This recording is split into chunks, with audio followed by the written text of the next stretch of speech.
friend. I I'm think we are very now good. live. We are live. How are you? Yeah, good, thank you. Good, good. It's great to have you here. How's your day been? It's been quite busy. I managed to fit in a gym session this morning, first thing, which is very unlike me to do an early morning gym session, but needs must. Good on you. I've been doing that now for a month, Susie. Getting up at like 5:30 in the morning, going to the gym. Like it's really tough, but then once you get into it, you don't even realize it's the morning. And then you're grand and you come out and you're fine and your day's rocking. And then 1 o'clock comes around and it's just like, boom, up the face, wipe out, Yeah, cannot function, cannot. It's like, what do you call it? Jet lag. It's just yeah, like you're just sitting there, like, I can't read anything, I can't think. And your whole day is just like destroyed. So it's great to have you on board. Let me just give an introduction to anyone that's watching. Hey, everyone. Welcome to BuzzStart's episode 3 of I'm a Role Model. Hashtag is I'm a Role Model. BuzzStart exists to change the status quo of education, recruitment, and the workplace cultures by upskilling and empowering 1 million women as digital entrepreneur leaders. So please connect with us on all of our channels. We have Instagram, we've got YouTube, we've got LinkedIn, we've got Twitter, we've got them all, right? So please connect, please subscribe on YouTube. My name's Patrick Cutcliffe. I'm the founder of BuzzStart and I'm a Role Model. I'm delighted today to share with you all that we have a very special guest, my great and wonderful friend, Suzie Smith. How are you, Suzie? yeah, good. Thank you for the introduction. You're very welcome. I'm getting good at this, right? Very good. So let me tell you a little bit about Suzie. For those people who are watching, we've got 3 people looking already. Please leave some comments in the chat box. We'd be delighted to engage with you throughout the session. So Suzie set up and has been running her own digital agency, creative digital agency, Piece of Cake Communications, for over 10 years now. She is an award-winning marketing expert, a qualified teacher, a digital trainer, a marketing lecturer at Falmouth University. She has trained for some of the world's top brands, including helping me last year with Facebook. And more importantly, she has a massive heart. She's a loving single mom of 2 kids and is the type of friend that most of us can only ever dream of having. I wholeheartedly mean that because I worked with Suzie a lot last year. And she's an absolute legend. Suzie has overcome a lot of barriers in her life, as most of us has. She's never stopped. She's never given up the fight. She's fighting every day like the rest of us. She's an inspiration and she's the ultimate role model for this show. So, Suzie, you're going to tell us your backstory today. You're going to share your wisdom on how to keep your dream job, the challenges and those barriers that we encounter, but the huge rewards out of the back of all that resilience and hard work as well. And Suzie's also going to be sharing the best tips and one major tip for you all to take away and action today. So, Suzie, let's kick off, right? We know one another clearly, right? I think we get that. How did we meet, Suzie? Let us know. How did we meet? Well, I was introduced to you by somebody at my local Chamber of Commerce. I was training her, the marketing manager at the local Chamber of Commerce, and got in touch. Laura? Yeah, Laura. Yeah, that's right. And she said to me, look, I was training her to do her professional marketing qualifications. And she said, I've heard from this chap, Patrick, he's looking for somebody that would be willing to help him sort of roll out some training being put together by Facebook. And she said, you know, as you train me, and I can't think of anyone better, would you be willing to work with him?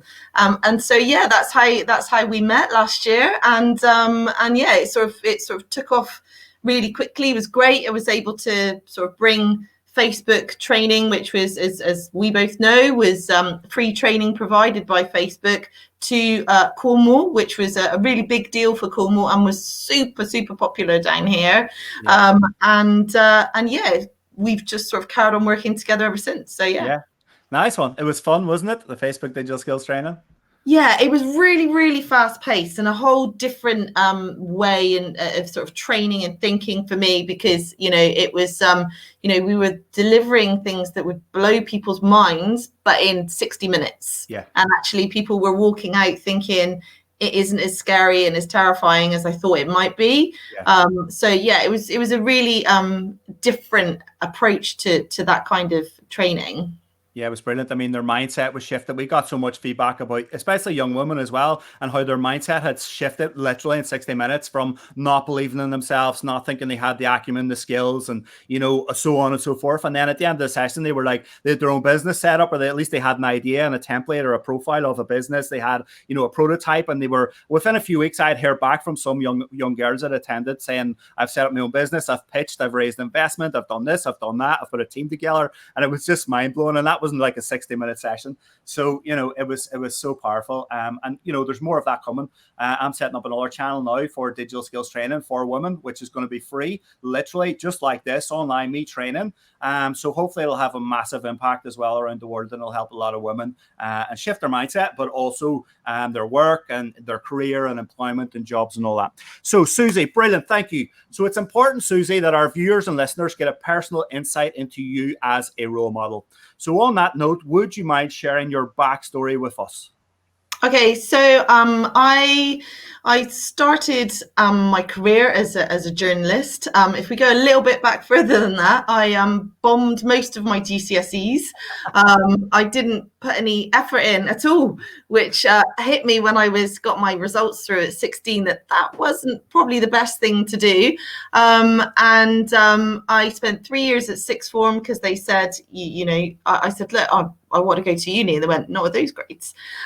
So I got myself into a university called City University in London, which was sort of heralded as one of the best for journalism, again through random tenacity, because I actually applied for the wrong course. I got there I got accepted onto the wrong course, got there for the open day, realized my mistake, and went off to see the chap that led the journalism department, and he said, I'm not free for about 8 or 9 hours. And I said, well, I'll wait here then.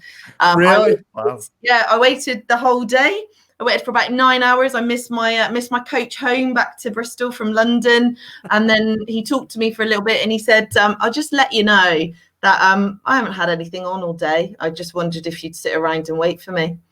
And then he said, and the minute that you did, I knew that you would make a good journalist. So you've got an unconditional place on the course. Oh, wow. So it was a big test. Yes, it was just one long 9-hour test. That is cruel, Suzie. It was. That's like the worst interview ever.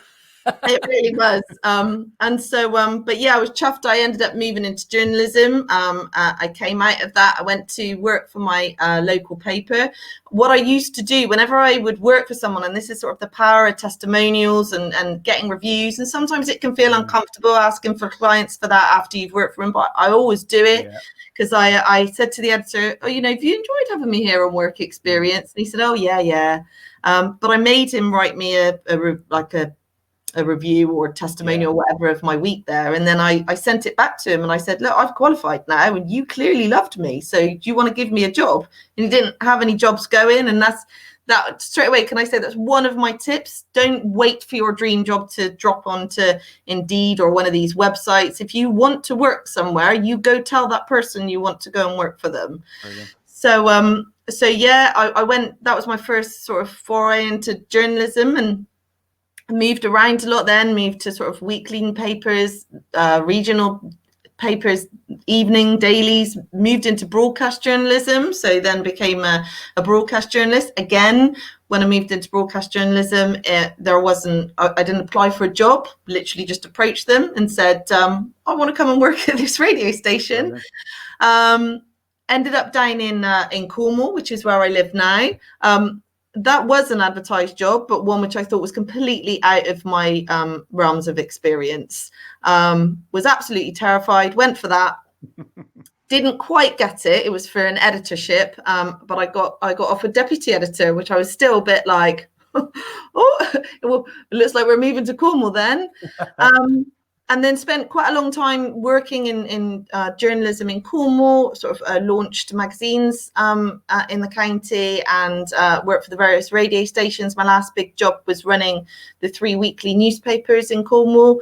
And then hit a bit of a point about sort of just over a decade ago, where I kind of had a real sort of moment of what do I want? I'd reached my ceiling in Cornwall in terms of journalism, and journalism is very different now, and I could see the way it was changing and going. So I took a small break from journalism for a little while. Just took a sort of a few months out, and I thought, well, I'll do a PGCE, see how that goes, which I quickly had to make part-time because I was asked to step in and look after somebody else's agency for a year, PR agency. And then after that, Wow. I ended up setting up my own. So that's was how so I cool. Went from moving into running my own agency. It was never intentional. That's amazing. But well, yeah.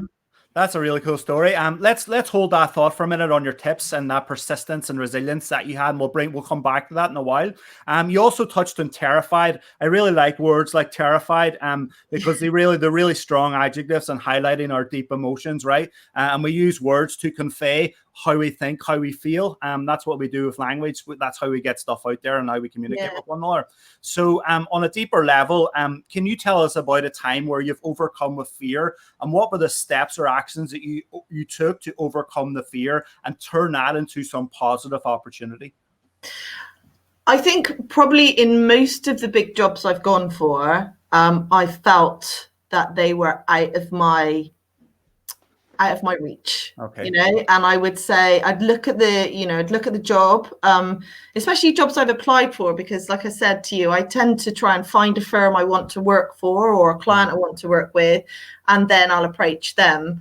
But there were a few jobs that I applied for, and I thought, I don't think I've got a chance with this job, but then I just thought, you know what, I want it. So I would just fill out the application and then hope that my personality and experience would shine through. I've been told that I'm actually really bad in interviews, which is great, mainly because I get quite flustered at sort of trying to promote myself. I spend my whole life promoting other people, but it feels really cringy to sit there and kind of peacock and say, I'm really great. And so, my sort of attitude was, well, if I don't apply, I'm not going to know. And what have I lost? If I apply for it and they say, no, I haven't lost anything, I've lost a few hours of my time. Even now, when I'm writing huge tenders, I'll be writing a tender for, tens of thousands of pounds, and I'll think, I'm probably not going to get this, because I still suffer from like quite severe sort of imposter syndrome.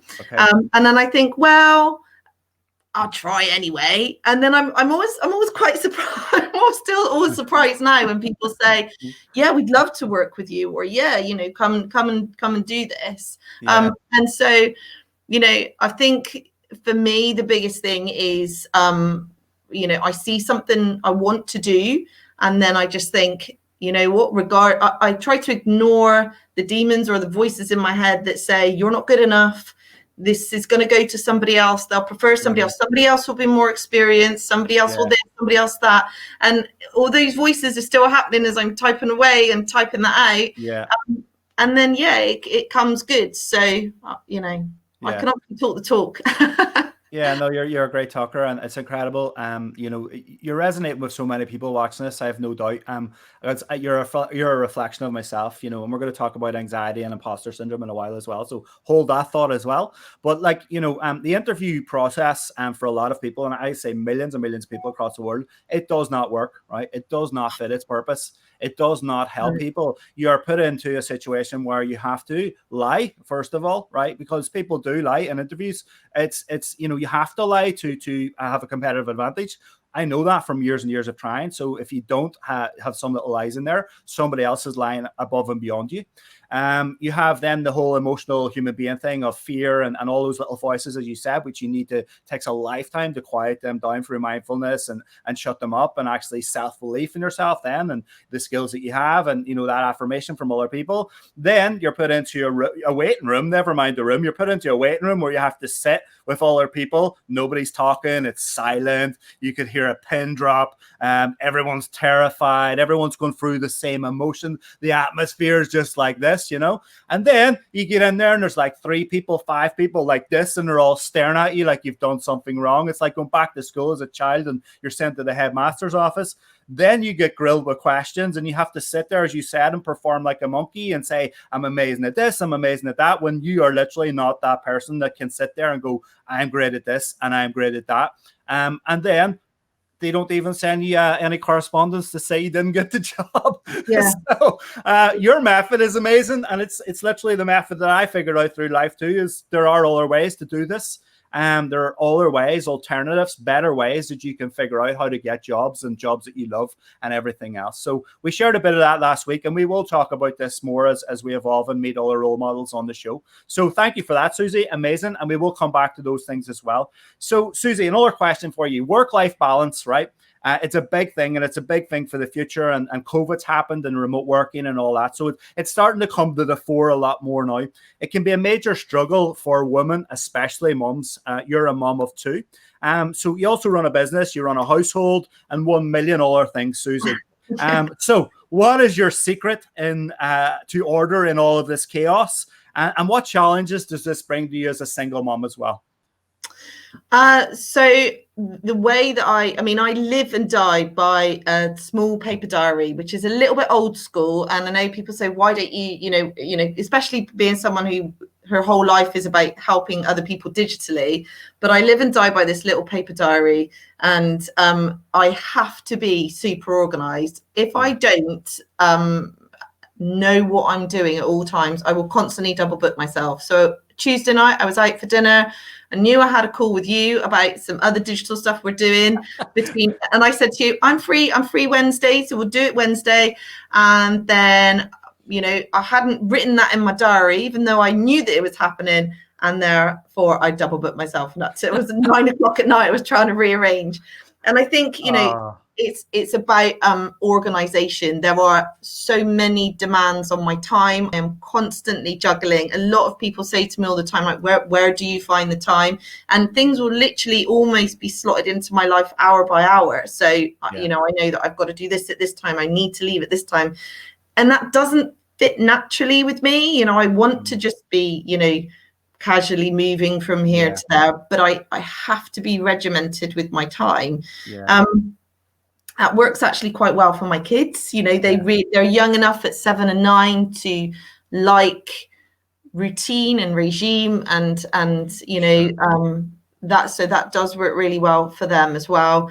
And it's the only way that I can take on so much. Like you say, I run my business, but I'm employed with 2 different organizations, and I'm always trying to take up new opportunities. Like you say, then I try to sort of balance the kids, and then somewhere at the real bottom of that list comes me and my time and wanting to see my friends, and like I say, going to the gym and all those kind of things.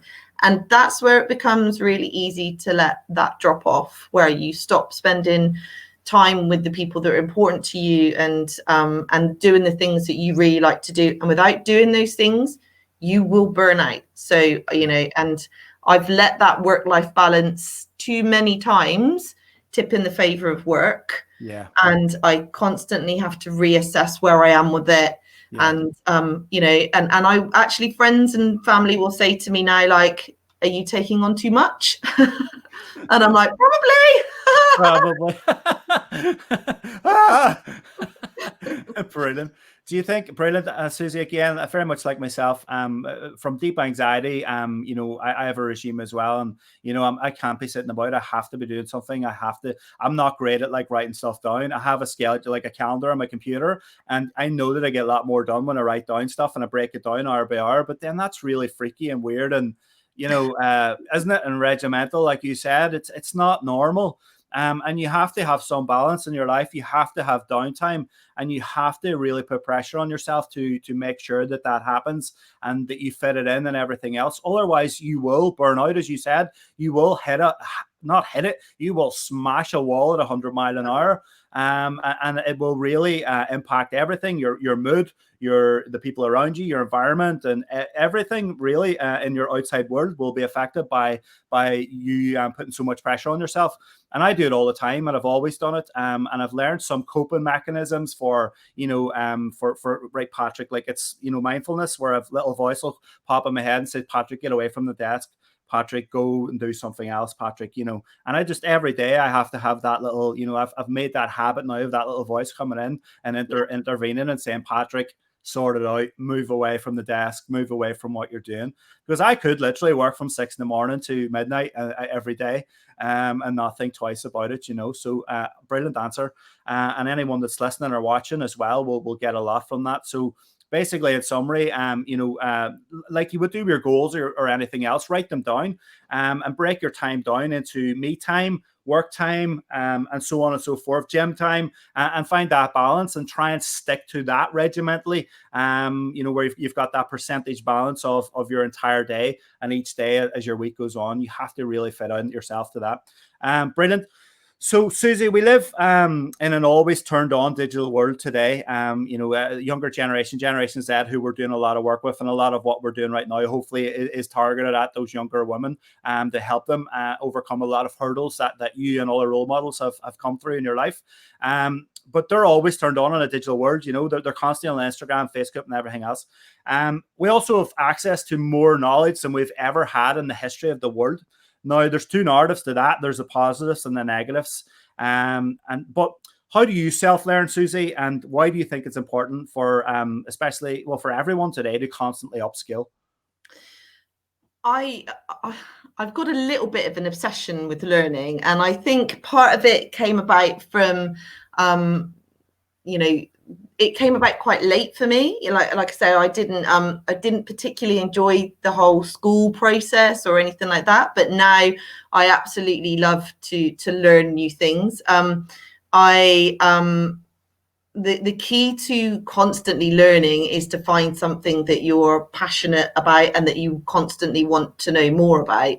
For me, that does happen to be sort of the digital world, and so I'm, like you say, I'm kind of always switched on with it, so I'm always I follow really interesting people. I follow people that make me laugh. I follow people that enrich me in some way, so I'm constantly learning, and that's a lot of that is some of my peers and people that I work with, I actively try and seek out that stuff. So but learning shouldn't be boring. It shouldn't feel like a process of, I need to learn about this now, I need to learn about that. It's more about enriching and educating yourself. And so if you find it interesting, then it's never boring. So when I see something that says, LinkedIn's doing this now, or Facebook's doing that now, or this is changing in the marketing world, it's interesting for me. And so I think that process of continually learning is really, really important. But you can find a way of educating and upskilling yourself without it having to be dull. And if you're sat there and you're reading a blog because you feel you have to, or you're listening to a podcast because you feel you have to, and you're not enjoying it or getting anything out of it, you're listening to the wrong ones. Turn it off, walk away from it, and find something else. Ask, go on social media and say, has anyone got any interesting podcasts you can listen to? This one's quite good. Or find an article, ask people to share the stuff with you. It's the same way that you talk to your friends about that interesting stuff. They're probably going to share your interests as well. Yeah. So you don't have to, learning doesn't and shouldn't be boring. When I train, I'm quite upbeat, enigmatic, excited. I'm excited about my subject, and that definitely sort of comes off as well, because I'm really excited about it, so you should be excited about it too.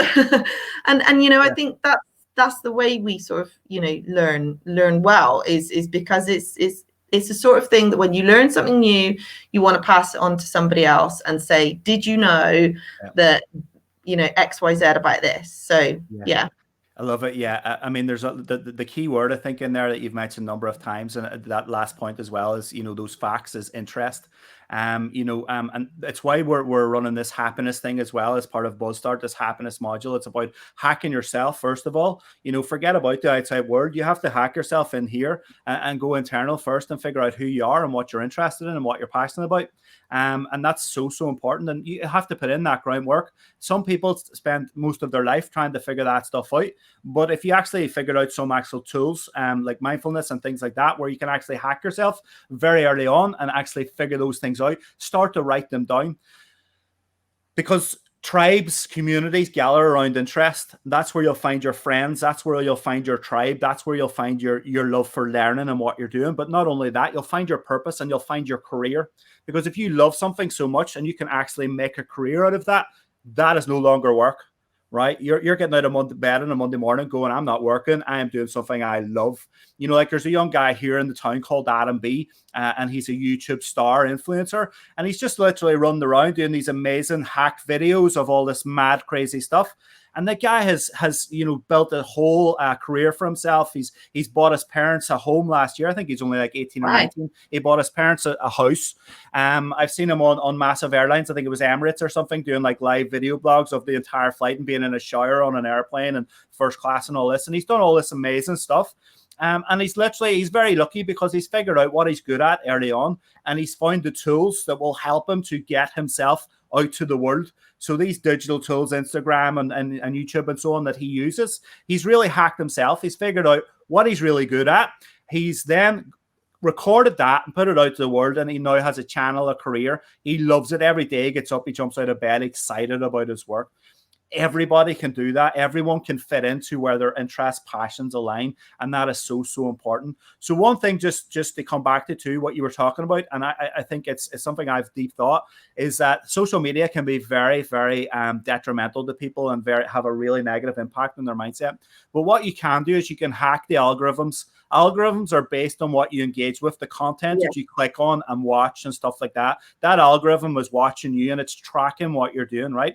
So what I would say to anyone listening or watching right now is write down the things that you love. Get a balance of interests, passions, learning, all of that. Create like a schedule for your week and stick to it for a few weeks and start engaging with that content on your YouTube, your Instagram, your Facebook.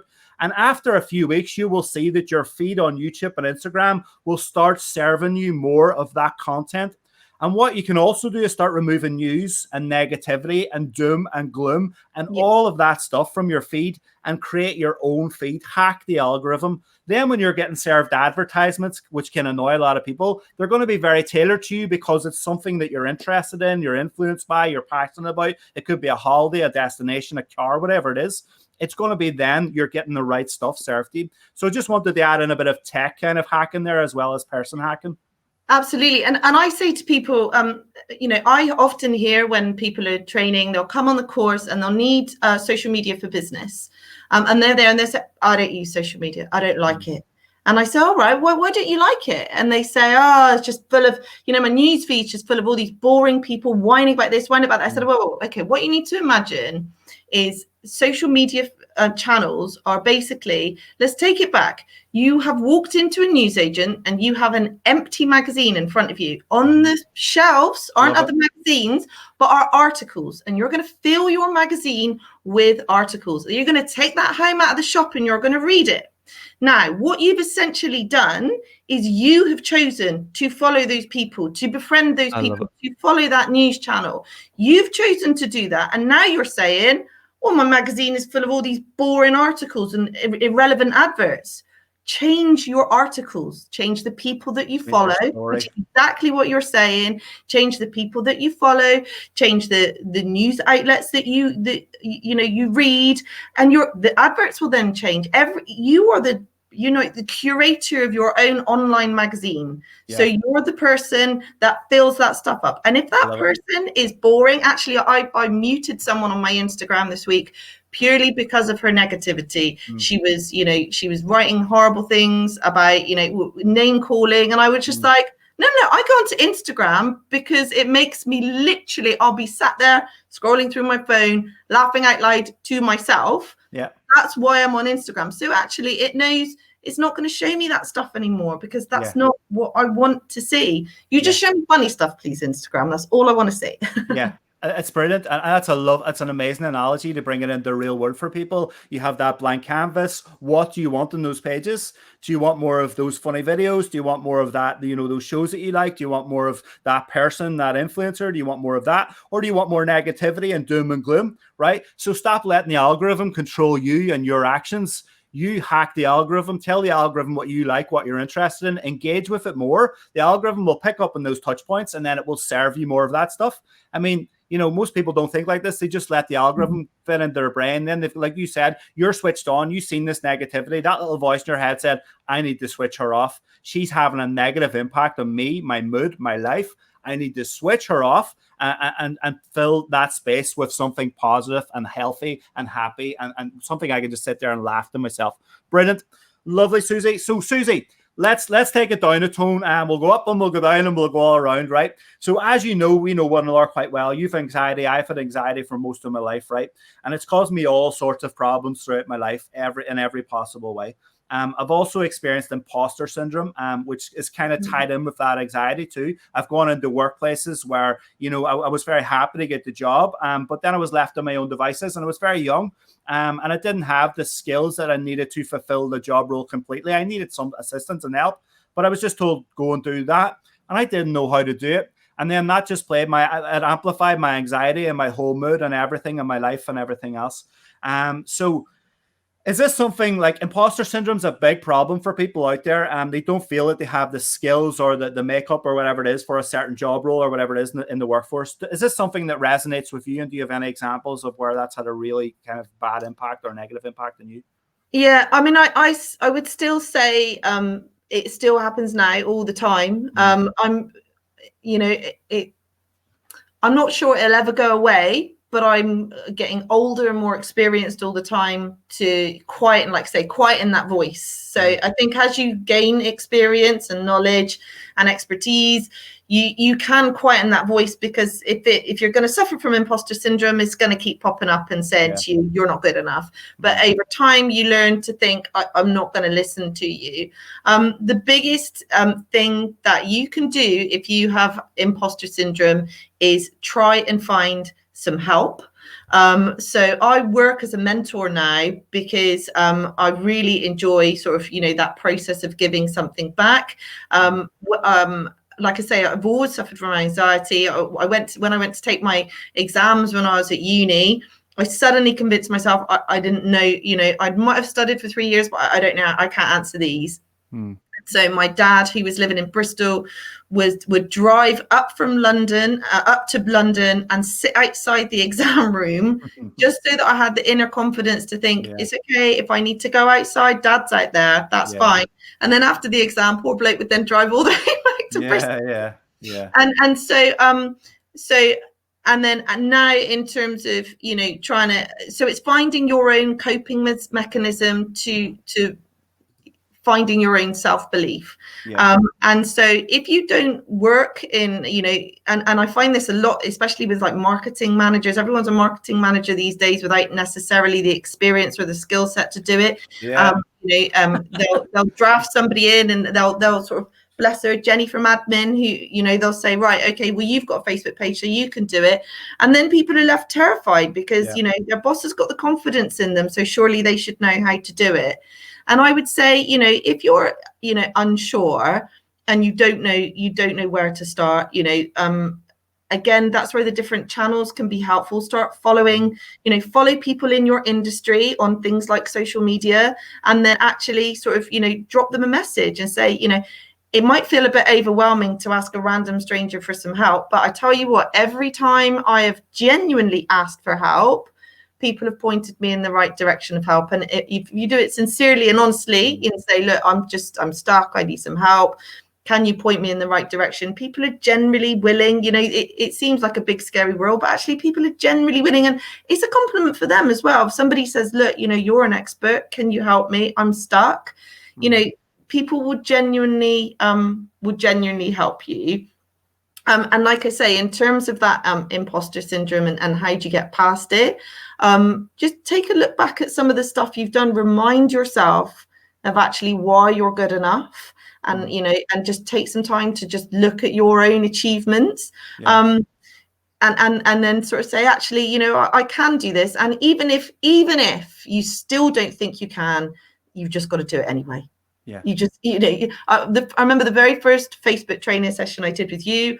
I've been standing in front of people training, you know, people for at least a decade now. Like I say, I teach at uni, I teach at college, I do private training for people. That very first Facebook session I did with you, 10 minutes before I stood in front of that group, I text my best friend and I said, I think I'm going to be physically sick. I remember. And I said, and the thing is as well, I'd only just kind of met you at the time, so I didn't really want you to think that, oh, I've got a right flake. So I was like, you were like, you'll be fine. I was like, yeah, I'll be fine. But actually it was fine. I got that first one out of the way and it's fine. You've just got to do it anyway. Yeah. I remember that well. I just get a vision of the room and stuff, and you were feeling bad, and you smashed it. You really did. Brilliant, Suzie. I mean, just to go back to that, if you think about it, right, the way I see it is about work. We live in a system, and we believe that this is the only way you do things because that's what we're taught. Because our parents and their grandparents and people around us are doing the same thing, and your neighbor might buy the same car as you in the car up the street and all that, and that's how humans kind of work, right? But if you think about a customer experience, for example, if you're working, if you're buying broadband or something, right, and you have broadband, you get a really bad customer experience from one company. Are you going to stay with them for long? Or are you going to find another brand? Or are you going to just stay there and take this nonsense from this company? Most people will move, they'll shift, right? So I believe the same really applies in the workplace. I think it's personally important that you find out who you are, your purpose, your passion, what industry you want to be in, what job you want to be in. That's so important, first of all. Figure that out. But if you find that you're in an environment where you're not getting the support, the culture isn't right, it doesn't fit you, it doesn't help you, it doesn't support you, I know you have bills to pay. I know you have this, that, and everything else, but I cannot give you any better advice in this world than get the hell out of there. Yeah. Literally get the hell out of there. I don't care how long it takes you to get another job because it's affecting your mental health, and you'll just go and do the same thing in the next place and the next place and the next place for years and years and years. You have to find that supportive environment. You have to be allowed to fail. It's the only way you will learn. You need, well, it's a manager or whoever it is, a line manager, they need to allow you that space to try stuff. Even if you don't know stuff, they'll be there to share and train you and teach you and all of that. All of that stuff has a massive impact on our mindset.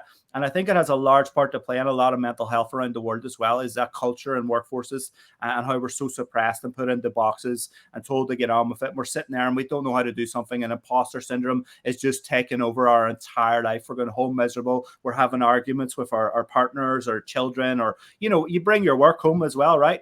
You don't want to bring that home. You want to leave that at the office, or you want to get the hell out of there and find something that fits you where you're being supported. So Suzie, give us 3 barriers now that you've encountered, and how, just very quickly, like three kind of headline barriers that you've overcome, and how did you encounter them or overcome them? I would say it's not that I want to sort of go down the sexist route, but being a woman has been a real issue, especially in senior management. Yeah. That was a real issue in just terms of being able to get respect of the people that were underneath me. I progressed through my career quite young. So I found myself at the sort of 30 mark, leading sort of, 50, 60 journalists, and an awful lot of those were a lot younger than me. And I would get comments like, well, she's obviously slept with the editor, or she's done this or done that. And years after I left my last major job, I would still get people coming up to me saying, did you ever sleep with him? And it's just outrageous. I said, like, no, actually, I didn't. Here's an idea. I got the job on my own ability. Yeah, imagine I done it on my own merit. Like, who would have thought it? I know, wow. All those years training to be a journalist. Incredible. Yeah. So that was a real issue for me. And then I would also say that I work in a county, especially, which one of the biggest barriers is that other people seem to be very good at sort of I call it peacocking. Okay. So, and you know, sort of like you say, it's going back to that interview process where they're sort of like massively sort of pushing and promoting themselves. And I think that's more of a personal barrier for me, is that I like my clients to know that I'm doing a good job, and that's all that needs to happen, really. I just need to work hard and do well. It's obviously done quite well because my business has been going for over a decade. But I find that barrier is if I tune in too much to my own industry, like you say, your own tribe, it can go the other way. You know, I learned so much from that tribe, but actually that tribe can fill me again with that sort of insecurity that, oh my word, she's got that massive new client and he's got this massive new contract. So am I not doing well enough? So there's that as well. And I would say, you know, I would say, what would my third thing be? It would probably be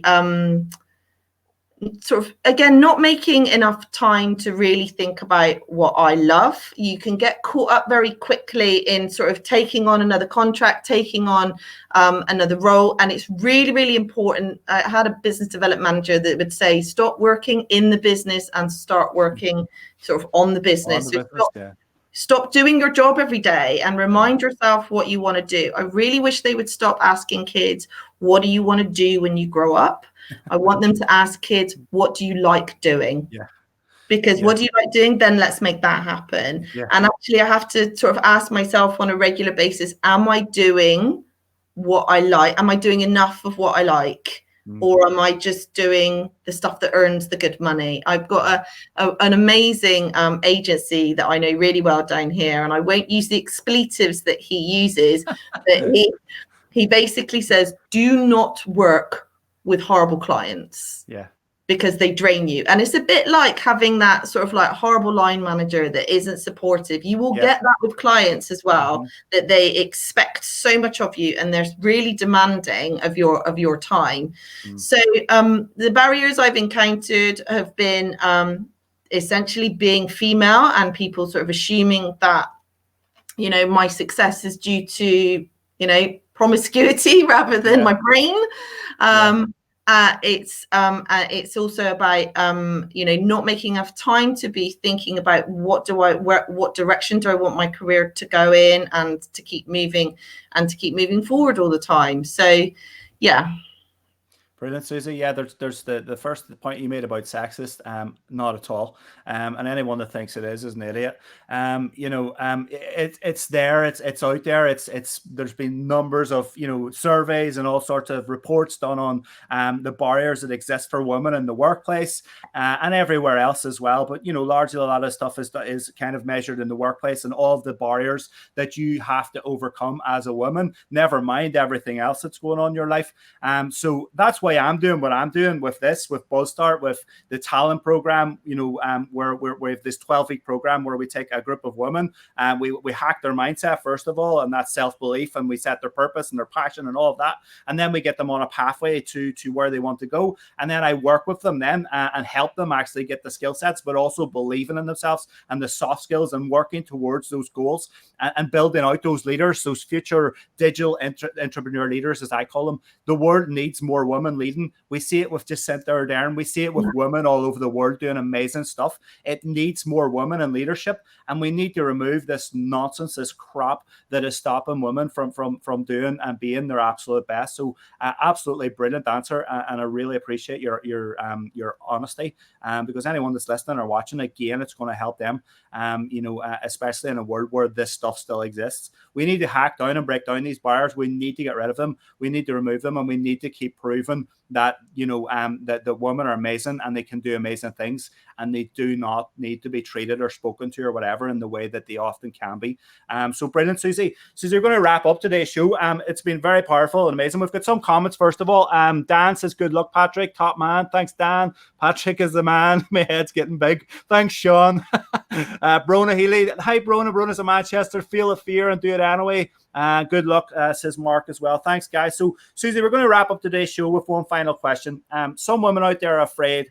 They're anxious. They're experiencing negative thoughts, right? What advice would you give them to overcome these persistent mindset barriers towards happiness and leading a happier life? You've got to, I think you've touched on mindfulness quite a lot. And for me, mindfulness is, it can sound a little bit cheesy, but I really that time where I'm thinking, oh, I don't want to go to the gym, I make time for the gym. I also do things like yoga. If it's reading, I was talking to one of my friends. My friend is a GP, and we've recently just started playing a quiz over Messenger. It's literally just a sort of general knowledge type quiz. And his wife, who's a friend of mine, was sort of saying, oh, why do you two bother with that? And I say, because it enables me to switch off from life for a little bit. So find the thing that enables you to switch off from the noise of life for a bit.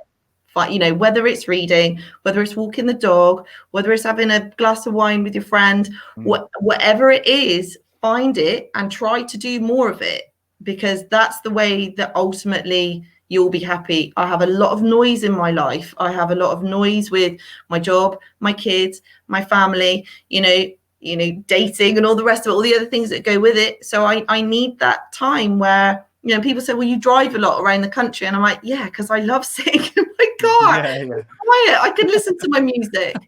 So, why would you do something you love, Suzie? I know. Don't do that. Don't do that. That's crazy. So yeah, find some time to just do something that you enjoy. And you know what? That thing that you enjoy, it doesn't have to be rocket science. It literally can be playing a game on your phone. It can be reading a book, or it can be just sat in the garden for 10 minutes. Yeah, I agree.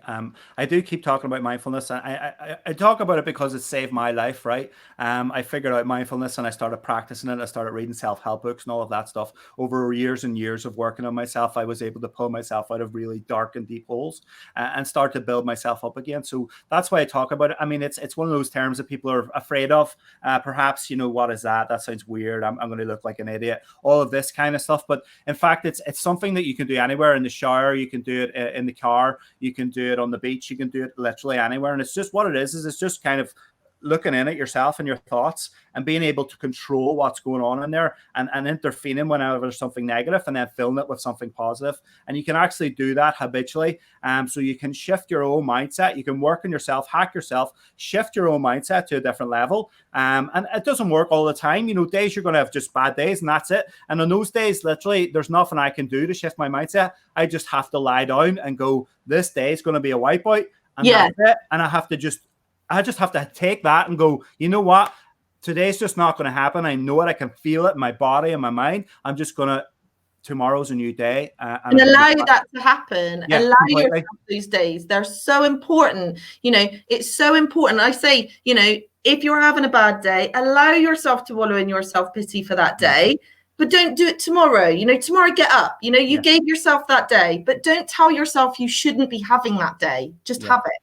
Yeah, 100%. You have to let these things happen. You're only human. There's only so much you can do and take. So I'm going to leave it in that note because I think that was very passionate and very powerful. We've had some amazing comments from everyone on today. Thank you so much.